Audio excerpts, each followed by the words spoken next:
Hello，大家好，我是一凡，今天我们又见面了。今天我们要修一块粉丝自己呃没有组装好的一块闹钟，咱们来看一下情况啊。这个是后盖儿，这个后盖儿有点面目全非。然后呢这个机芯目前发现这几个情况，首先就是这个发条没有搞好，那个发条是松的，发条是松的啊。然后呢，这边这个走势发条没放松。它这个每一个齿轮都是装对位的，其实，这个游丝变形的，然后呢，它这个摆轮松动，摆轮松动，这个是松动啊，松动，它是松动，不是，你看它是松动，不是断，哎呀，是断的就麻烦了。然后它这个粉丝把这个启动叉给装反，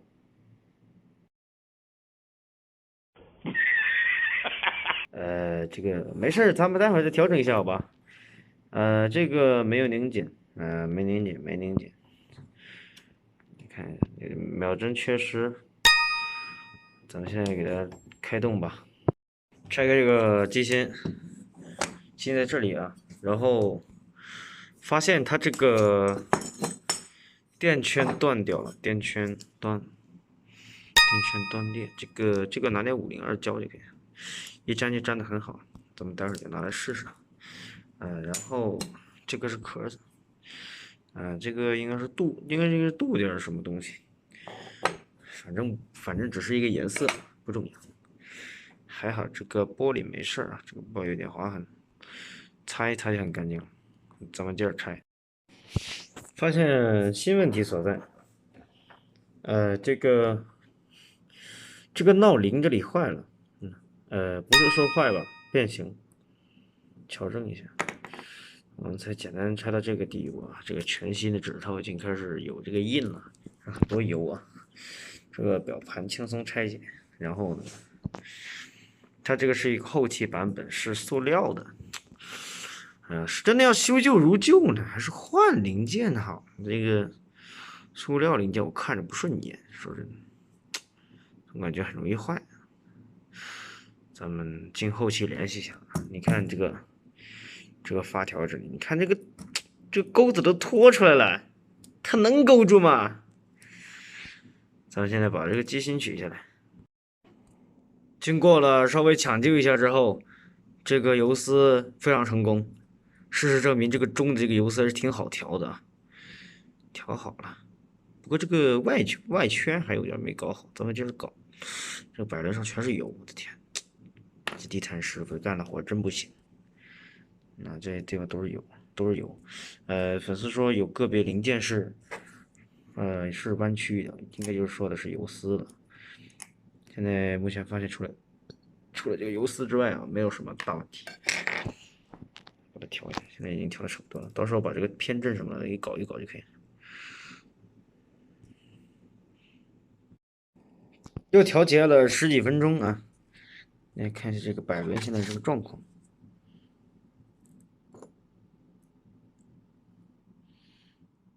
这个现在是还不错，这个摆轮游丝这个通信率什么的已经都不错了吧，已经全都掰正了，已经是尽我最大的能力了啊。然后呢，这个待会就洗油，游丝震荡的很厉害。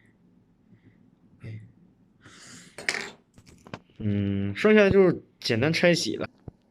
这个也调好，这个闹铃片也调好，高度一样，这个变形程度是一样的，它是有一个类似于一把伞一样的一个形状。现在先给弄好，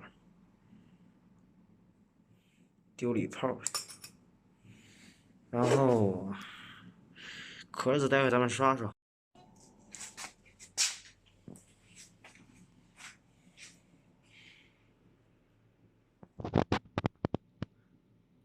这个夹板实在是擦不干净，刚刚才用这个柳木条给怼了这些周声孔，怎么说呢？表面上擦不干净，但是这没有孔内还是以及这个钻眼儿全都给钻过了，钻干净。这些零件这个没有办法，这个我拿清洗剂刷一刷就可以，就完事儿了。因为我实在没有办法翻新，我没理由给它镀一层金嘛，对吧？然后这些我是不会考虑用生水的，要是用生水水龙头水，那肯定会生锈啊。指针我用清洗剂擦了一下，这个效果还不错啊。再看一下，那还是亮的，不错。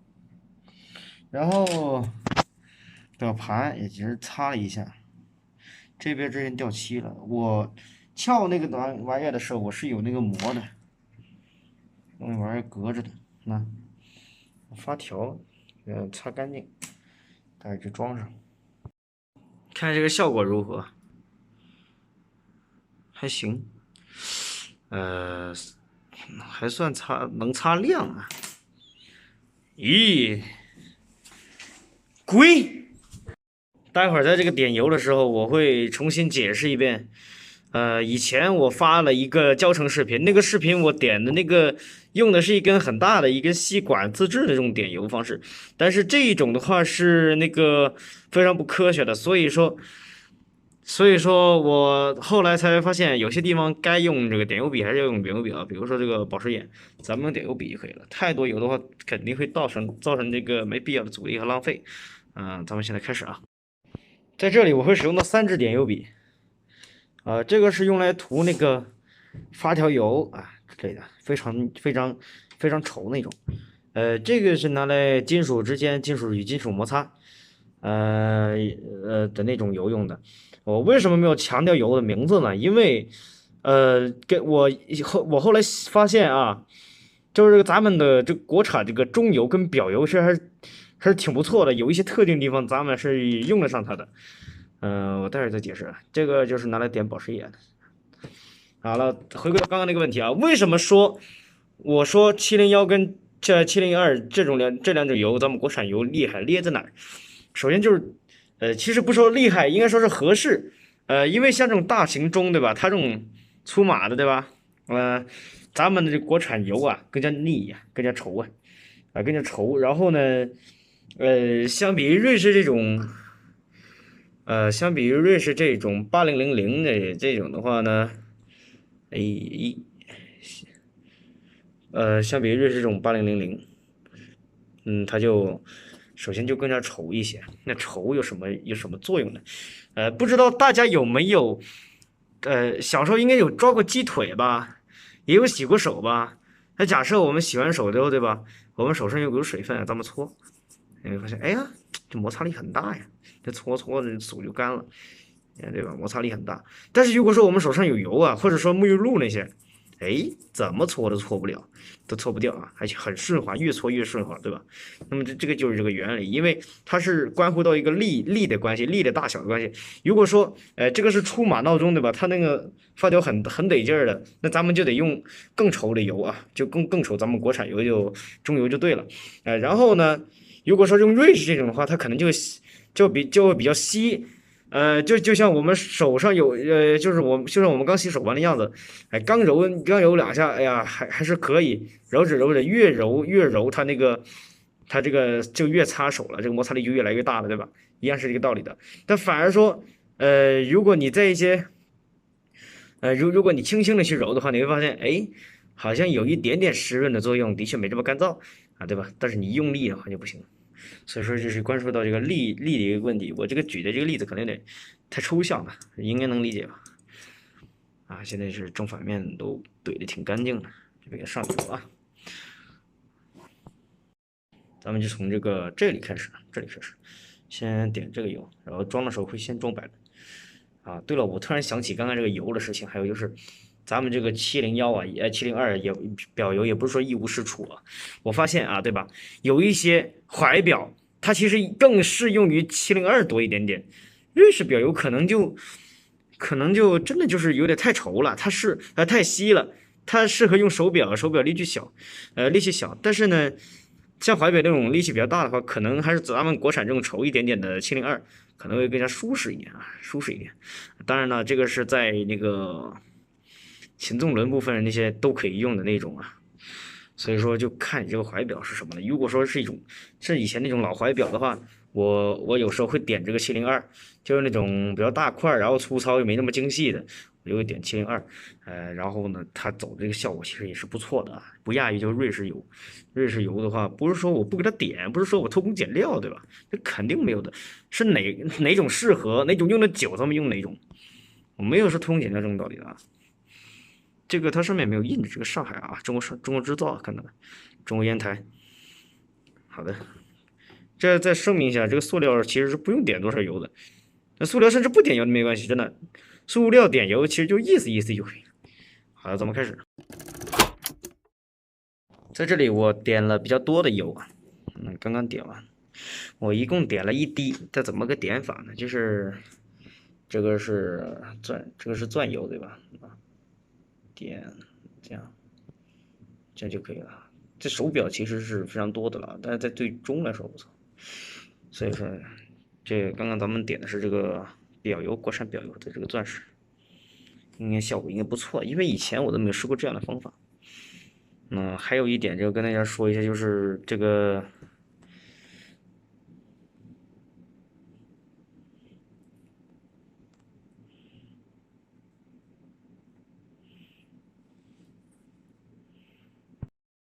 还有就是这种粗码钟表，不管是罗斯科夫的怀表啊，还是这种闹钟也好，对吧？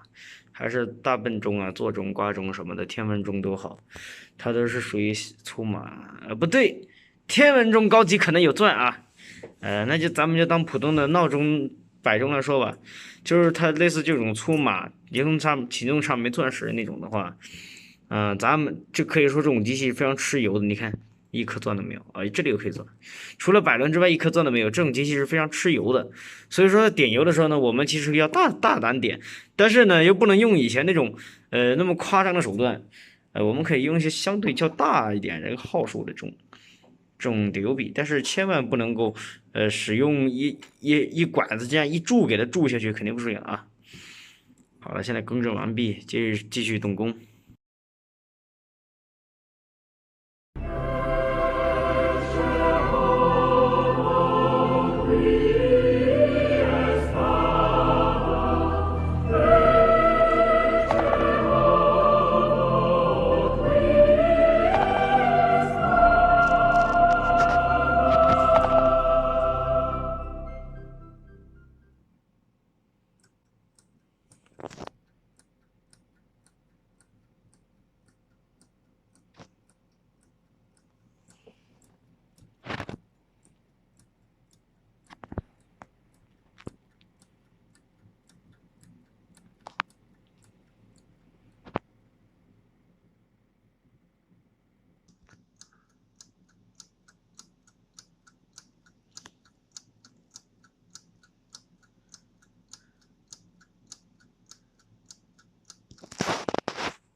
OK，最近有的粉丝跟我说，问这个闹铃是怎么实现的啊？今天咱们就来简单科普一下。首先，咱们可以看到它这边是有一个这样的设计啊，双层，看到吗？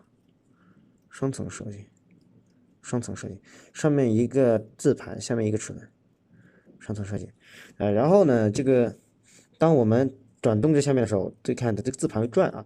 那么这个时候呢，你看它下面就有点不一样了。它下面就是分离开了，看到没有？看分离开了。这手机怎么对焦的？它现在就分离开了，一个是上面那部分，一个下面部分。具体什么样的呢？具体就是，操！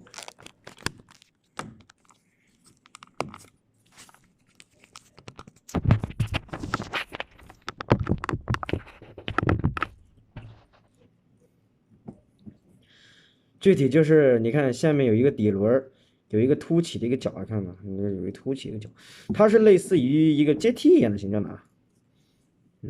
调过来，这边也可以看得到，它是类似于一个阶梯的形状啊，阶梯形状。然后呢，它这个什么原理呢？咱们把它拆开吧。首先，我先给大家看清楚啊，你看这有个东西，注意，它这个轮子是压着一块这个，你看这个弹簧片啊，它是压着这个弹簧片，这个弹簧片沿着这里，沿着这里啊，沿着这里，看到没有？沿着这里到这个，你看这边这个闹铃的这个部位啊，就是怎么说呢？你看它现在卡住，对吧？它这个其实就只闹了，就是说它不会闹铃，因为我们现在是一个还没有到点儿的一个情况。假设到点儿，对吧？你看我现在模拟一下时间流动啊，时间流逝模拟一下，要逆时针，来啪了一下之后呢，你看它这个弹簧片，你看这个簧面就弹起来了，然后呢，这个铃锤就不受限制了，就可以敲打，就可以敲打了。你看，那这个弹簧片就弹起来，看到没有？可以按下去的，你看，就是这么简单。然后呢，我们把它拆开来看一下啊，它这个两边都是有一根弹簧片的，它这里就靠这个调节钮来固定。那把它拆了，那拆了之后呢，就可以清晰的看到啊，你看有一个簧片，这个弹簧片用来卡住这里，你看，那个不能打了，对吧？那不能打，就卡住了，然后放开，哎，就可以动了。要是在平时这样的话，得卡住，不能动，放开就这么简单。原理其实是很简单，就是压下去，那么它这个是怎么实现的？再给大家看一下细节啊。刚刚说的那个双层轮，首先它这个底下有个轮子，你看它这里有一个像楼梯一样的东西，它是一个螺旋的，你看到没有弧度的，有弧度的，然后呢这里也有一个凹陷的地方，这里有个凹陷地方，这个地方呢就是用来卡住它这个凸起来的部分的。把把它这个重新装回去之后啊，咱把它模拟一下，对吧？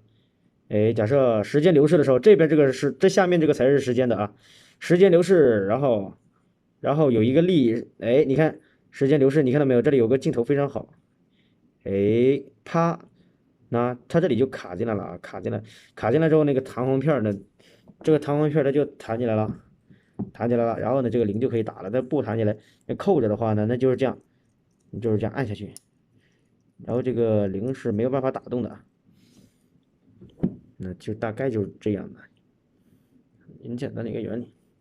我说你们没有拆，所以就没有办法给你们看，明白没有？然后呢，当我们调节这个闹铃的时候，你看，咱们得顺着这个坡啊，咱们得逆时针调节，明白了吗？明白为什么要只能逆时针了吗？你顺时针调节，你看啊，你是会卡住的，你硬拧的话会损坏的啊。那你看它这样逆时针调节，假设它上面是有个箭头，来，咱们调节到6点啊，咱们就调节到3点吧，OK。然后呢，那它这个时间是流逝的，滴滴滴滴滴滴滴滴滴，啪，好了，然后呢就可以触发机关，就铃响。但是呢，这个铃它也不是永动机呀、它是有动力源的，看这个发条，你看这里它是有一个发条的，你看它这个其实也是一个擒纵结构，它这里也是一个擒纵结构，它这个铃锤它本身其实就是一个擒纵结构。那给大家看一下啊，这个有点不好，因为这个相机架子有点不好。那它这里一个铃锤有左右两边两片簧，然后这里有一个类似于太阳轮一样的东西。它这个齿轮呢，你看可以拨动这两个，你看到没有？滴答滴答，你看那边是另一片，滴答滴答滴答滴答滴答滴答。那然后它这个就可以一直走。你由于它是有发条动力嘛，所以我就一直拧，它就可以一直敲啊。然后咱们再配上这个铃铛啊，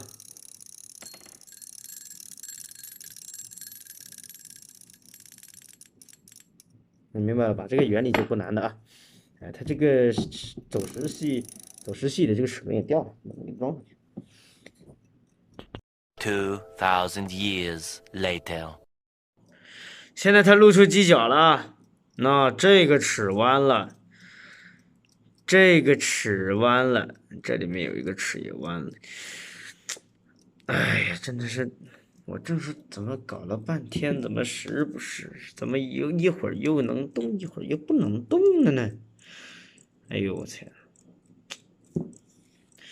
哎呀，有点蛋疼，咱们得等配件了。哎呀，这个轮子还不好拆呢。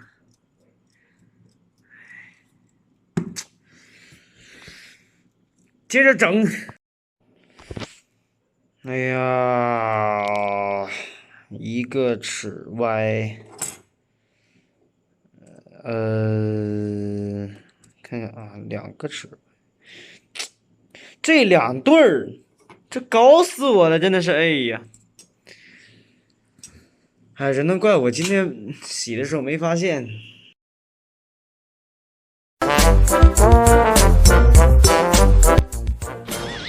嚯，我就说这钟为什么不走呢？这齿都弯了，能走吗？